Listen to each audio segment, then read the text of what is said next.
Manusia tidak sebenar-benarnya berasal dari bumi. Halo semuanya, gue Variano Priza. Selamat datang di Sikonspi.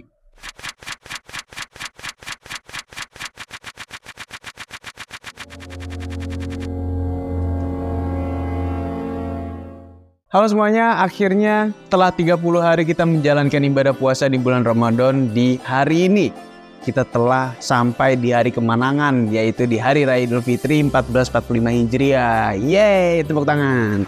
Dan kami dari tim Si Project ingin mengucapkan minal aidin wal faizin, mohon maaf lahir dan batin apabila selama ini kita dalam memproduksi konten ada kesalahan kata atau ada pihak-pihak yang merasa tersudutkan oleh statement yang kita keluarkan, oke? Dan di hari kemenangan ini, spesial hari kemenangan ini, gue mau membahas salah satu teori konspirasi yang berhubungan dengan DNA manusia. Sebelum kita lanjut, gue mau ngingetin kalian, alangkah baiknya untuk subscribe channel Si Project dan nyalakan loncengnya agar kalian tahu tentang updatean-updatean terbaru dari channel Si Project. Oke, kalau udah, langsung aja kita ke pembahasan yang satu ini. Sebelum jauh membahas tentang teori konspirasi dari mana sebenarnya manusia itu berasal, gue mau jelasin sedikit tentang definisi dari kata kehidupan. Mendefinisikan kehidupan sendiri adalah merupakan sebuah tantangan yang sangat berat bagi para ilmuwan atau bagi para filsuf. Hidup itu sangat sulit didefinisikan karena hidup adalah sebuah proses, bukan substansi murni. Kehidupan adalah sifat yang membedakan benda-benda fisik yang mempunyai proses biologis dengan yang tidak mempunyai proses biologis. Alasannya benda-benda tersebut dianggap benda mati karena sudah mati atau karena tidak mempunyai fungsi tersebut. Kehidupan saat ini yang kita tahu hanya ada di bumi. Namun beberapa ilmuwan dan filsuf berspekulasi tentang keberadaan kehidupan di luar bumi. Kehidupan buatan di sisi lain adalah simulasi komputer dan rekonstruksi buatan dari segala aspek kehidupan dan sering digunakan untuk mempelajari sistem yang berkaitan dengan kehidupan alami. Atau jangan-jangan kita berasal dari luar bumi. Coba kita bahas lebih mendalam. Teori pertama yang muncul disebut teori planet penjara. Artinya umat manusia pada mulanya adalah tawanan alien yang dibuang ke bumi sebagai pengasingan. Namun pada akhirnya para narapidana ini atau yang bisa disebut dengan manusia justru menjadi lebih berevolusi dan menguasai planet yang disebut bumi. Faktanya banyak orang yang menolaknya, antara lain karena orang dahulu itu belum mengembangkan perilaku tersebut. Jika manusia berasal dari planet lain, secara alami mereka akan membawa perilaku beradab dari planet asalnya. Dikatakan masih relevan dengan teori di atas bahwa manusia masih beradaptasi dengan kondisi bumi, seperti terlihat dari kondisi manusia yang terus-menerus sakit. Manusia di bumi tidak pernah benar-benar sehat, jadi setiap manusia itu harus mengalami gejala ringan seperti demam, sariawan, atau nyeri punggung. Dampaknya memang tidak signifikan, namun diperkirakan akan selalu ada. Menurut teori konspirasi, sakit punggung sendiri disebabkan oleh gravitasi bumi yang terlalu tinggi, bukan gravitasi planet tempat nenek moyang kita hidup. Ada seorang dokter yang dirahasiakan namanya melakukan sebuah riset atau penelitian dan menemukan bahwa DNA manusia sudah ada sejak 9 miliar tahun yang lalu. Sedangkan umur dari usia planet bumi sendiri baru berumur sekitar 4-5 miliar menurut berbagai sumber yang ada.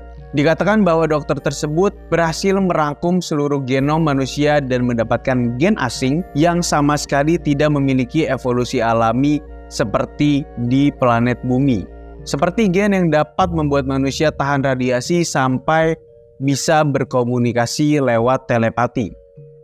Dari bukti-bukti sang dokter, banyak yang berspekulasi bahwa dokter tersebut berhipotesis tentang asal-muasal dari gen-gen asing tersebut. Salah satu gen yang kemungkinan besar berasal dari nenek moyang asli kita yang merupakan hidup di peradaban maju yang ingin meneliti kehidupan di planet-planet di galaksi ini untuk dijadikan tempat tinggal. Dan mungkin saja mereka ini sekelompok pengungsi yang terpaksa meninggalkan planet aslinya karena ada sebuah bencana-bencana alam di planet aslinya.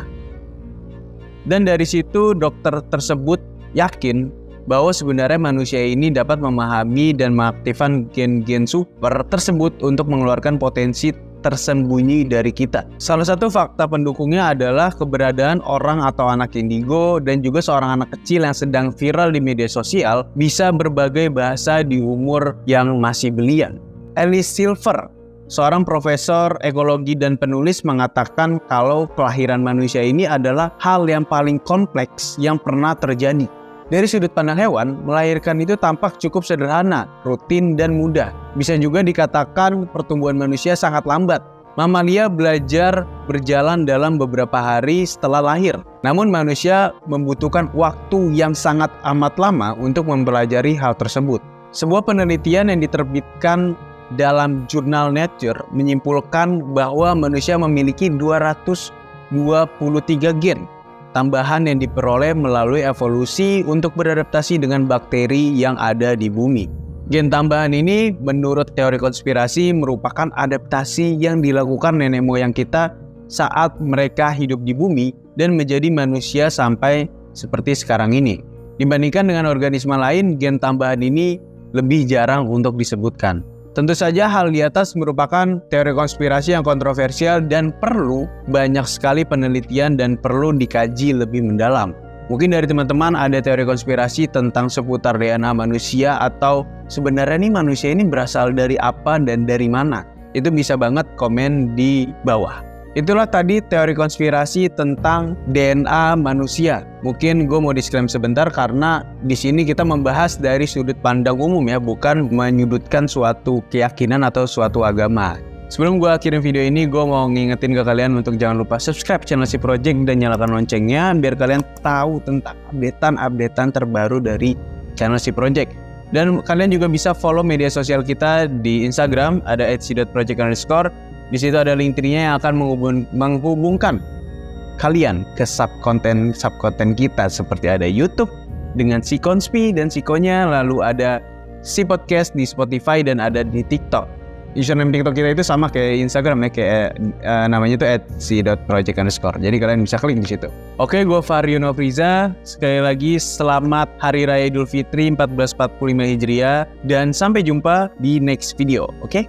Dadah. Terima kasih untuk yang sudah nonton video ini dan jangan lupa like, comment, and subscribe. Oke, jangan lupa buat nonton video kita selanjutnya. Oke, thank you. Kacau emang nih Si Project.